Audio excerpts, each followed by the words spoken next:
What's up, everyone? Andrew Millen, incoming site selection coordinator of NACADA Region 2. So we're here in Dover, Delaware for the 2018 NACADA Region 2 conference at Dover Downs. We are really excited to be here, and thank you for tuning in to hear about some of our poster presentations at this year's conference. Here we have Mei Long. Mei Long is also a Penn GSE, MSCD, and higher education alum. So we have a fellow alum here.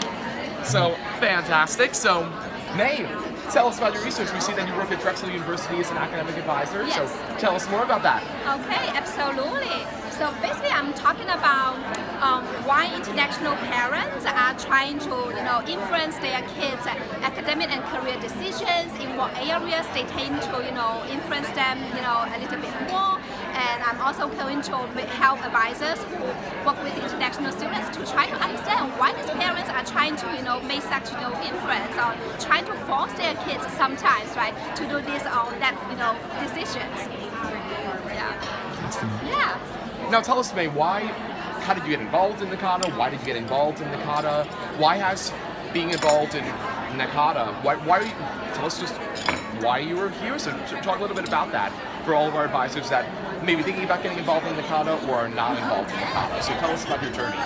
Well, I feel like it's very natural, right, for me to be involved with the NACADA. I want to, first of all, to really to get to know as many people as possible and learn about what people do, because it's very good for your own professional development, right? And at the same time, NACADA is a very big thing at Drexel University, as the university, because we always talk about things that we do, at NACADA. They recently have sent me to Daytona Beach in Florida for a research institute. So I love, to be able to involve as much as possible.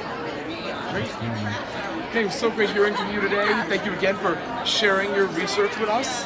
What data point out of this poster, which data point stands out to you and why? What data point? Which data point stands out to you and why? I think Drexel is a co-op university, which it provides a unique advantage to our international students, right? But then I was always amazed to see that how many international students come to me and say, hey, I want to drop my co-op, saying they don't want to take advantage of their co-op opportunity. And after I talk to them, I understand part of it is their parents, and they don't necessarily understand, the benefits of internships and practical experience, primarily based on their knowledge about how things work, in their home country. So that's where I can chime in as an advisor who has international background, so that I can provide necessary information, to them, the students, and the parents, so that they can make more informed decisions about whether or not they are going to do certain things while they are here in the U.S. Mei, thank you again so much for sharing your data with us. Again, go Penn, so go Quakers. Great to get to hear from you. So, go NACADA. We're going to head this way to our next poster presenter. Thank you. Hey, Brenton, how are you? Not bad. Great. So, we have Brenton Nelson here. He does not work at a higher education institution, so we have a unique poster presentation to share with you. Let's hear all about it. So, Brenton, tell us about yourself. Well, I'm with Emerson, so I come from a background working in higher education. I've done academic advising. What my company does is we work with employers that send their students back to school and give them a tuition benefit. So we actually advise their employees. So I'm still doing academic advising, just kind of on a for-profit side. Tell us more about your experiences generally with academic advising in a non-traditional setting. It's kind of nice because you can really be unbiased. So we really find out what's going to be the best fit for the student and not just what's best for our school. Not that that's not important, but it's kind of cool to be able to work with a lot of different schools out there. We actually have a network of schools that gives discounts to a lot of our clients. A lot of them are here today, so it's kind of cool to see them. So it's really cool to just be able to see all the programs and benefits of a lot of different schools, not just one institution. Fantastic. So thank you so much for sharing just generally about your position description. So let's dive right into your research. So tell us about that. Yeah, so what I wanted to get into is really about advising adult learners. I think it's one of the areas that most college campuses that they don't do a great job of, especially larger four-year institutions. More and more adults are going back to school nowadays. It's the fastest growing student population. And I think a lot of advising services just aren't geared towards that, right? They're geared towards a more traditional learner. So there's different strategies, different ways that you need to engage them. They have their own motives, their own needs. So a lot of my research is just about that, best practices in advising adult learners. what are some of the best practices that you have come across in your research? One of the things we really want to do is give them the time, right? They have different time constraints, so just being available at different times. One thing we think about adult learners is that they don't like technology, and that's not really the case, so use virtual advising, use social media, that's all still good. It's really convenient for them. And also, too, just understand that they have different needs, too. Tuition is a much bigger issue, so they can't take a full course load, not because they don't want to, they can't handle it, they just might not be able to afford it, they might be using their company's tuition benefit and want to maximize that. So even financially, the financial constraints actually come into academic advising. So it is helpful for us to be aware as academic advisors of the distinct challenges that each advising population has. So again, Brenton, thank you for sharing just about the adult learner population. Thank you for sharing your interest in that area. So we look forward to seeing more research from you, but in the meantime, we're going to head back here for our next poster. So let's go. Thank you. Thanks, Brandon. Hey, Brianna, how are you today? I'm well. How are you? Hi. Great, hooray! So we are here with Virginia Commonwealth University. They have their own university academic advising board. Pretty cool. So Brianna, let's dive right in. Tell us about your research. So Kendra Kapler and I discussed diversity and inclusion in an advising partnership. What kind of conversations are we having with our students? What personal biases are we bringing into that advising meeting?